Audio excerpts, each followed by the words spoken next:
Por que a gente precisa aprender a regra de 3, os cálculos de medicação? Porque a gente trabalha muito com medicação fracionada, isso é extremamente importante em pediatria e em geriatria.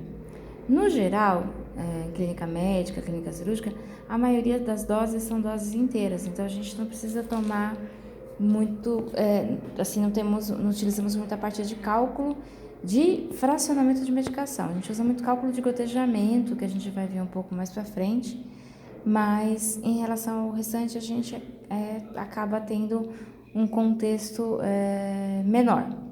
Mas em pediatria, em geriatria e em algumas clínicas especializadas a gente trabalha com dose fracionada. Então, uma coisa que a gente tem que lembrar a gente trabalha com as 3 operações: a adição, a subtração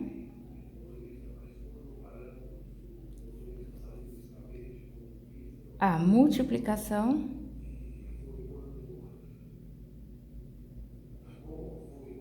e a divisão, que é o nosso calcanhar de Aquiles, né? O que quer dizer isso? Quando a gente fala em divisão de números fracionados, é o que mais acarreta problemas, acarreta mais dificuldades, né? E então, assim, pensando nisso, o que eu fiz? Eu trabalhei, eu sempre falo para meus alunos trabalharem com dinheiro. O dinheiro ajuda bastante a gente poder ter um resultado mais fidedigno, um resultado mais coerente. Então, vamos pensar. Tanto a adição quanto a subtração, né? Vou dar um exemplo aqui para vocês. 2,50 menos 1,20, né? Quando você monta ARME e FTUI, você tem que colocar tudo que é número inteiro embaixo do número inteiro, vírgula embaixo de vírgula e número fracionado embaixo de número fracionado. Então, 2,50 menos 1,20, eu vou ter 1,30. Uma coisa que é importante a gente lembrar: unidade, dezena, centena e milhar, né? Não é a professora Regina que está falando, é regra matemática. Como regra matemática, unidade tira unidade, dezena tira dezena, centena tira centena, e todo o número que é após a vírgula é fração. Número antes da vírgula, número inteiro. Número após a vírgula, fração, né? Aqui, por exemplo, eu tenho adição. Vamos fazer o mesmo número, só que em relação à adição.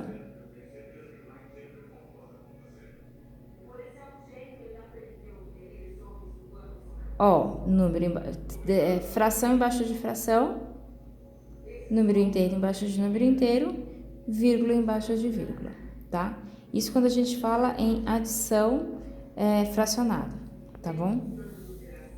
Multiplicação, vamos fazer esse 2,50 vezes 12. Quando a gente vai multiplicar número fracionado, você esquece a vírgula. A vírgula deixa de existir enquanto conta. Depois você vai pegá-la, mas por enquanto você vai reservá-la. Então, vamos multiplicar como a gente multiplicava na época da escola.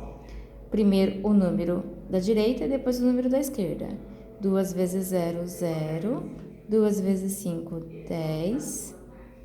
2 vezes 2, 4. Com o que foi? 5. A gente sempre vai colocar o sinalzinho de mais aqui. Eu coloco por quê? Para mim não esquecer que eu não posso somar aqui. Mas aí vai de cada um, tá? 1 vezes 0, 0. 1 vezes 5, 5. 1 vezes 2, 2. O que eu vou ter aqui?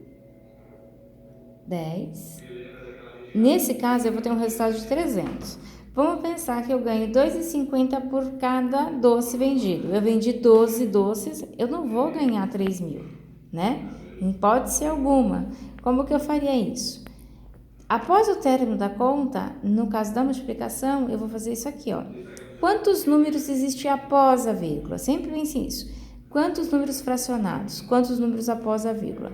Nesse caso, eu tenho 2 números, ou seja, da minha direita para a minha esquerda, eu vou andar 2 casas, tá? Se fosse 3, 3 casas. Se fosse 1, 1 casa.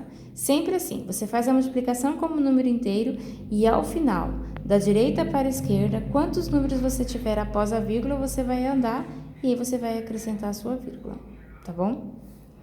Aqui também a gente vai ter a divisão. A divisão é um pouco mais complexa, tá? Vamos pensar, 2,50 dividido, eu vou bem simples para vocês não sofrerem muito, né? Dividido por 2.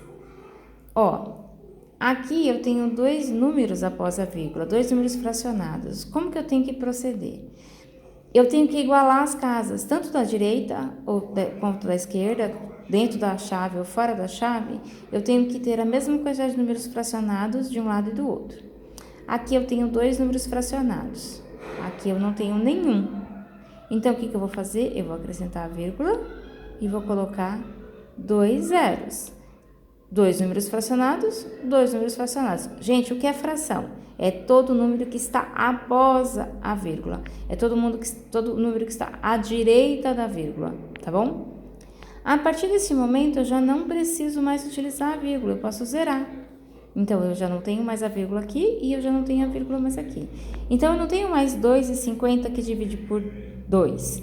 Eu tenho 250 que divide por 200, né? Quantas vezes um número multiplicado pelo 200 vai estar próximo de 250? Uma vez. 1 vezes 200, 200. Para 250, eu sempre faço o passo a passo, gente, mas aí a divisão vai de cada um, tá? Porque eu aprendi assim, eu prefiro fazer passo a passo para não errar, mas aí cada pessoa tem o seu jeitinho de fazer a matemática. O que importa é que vocês aprendam a gostar da matemática. 250 menos 200, 50. 50 não comporta para 200, eu não tenho como fazer isso. O que eu faço? Isso é regra matemática, não é a Regina que está fazendo, é regra matemática. Eu acrescento uma vírgula para que eu possa acrescentar um zero aqui. É como se eu fosse fazer um empréstimo. Quando eu vou fazer um empréstimo, o que acontece? Eu dou como garantia a vírgula para poder ganhar um zero. Agora eu já tenho 500. 500 divide 200? Sim, com certeza. Quantas vezes? 2 vezes. 2 vezes 200, 400. Para 500, 100. 100 divide 200? Não.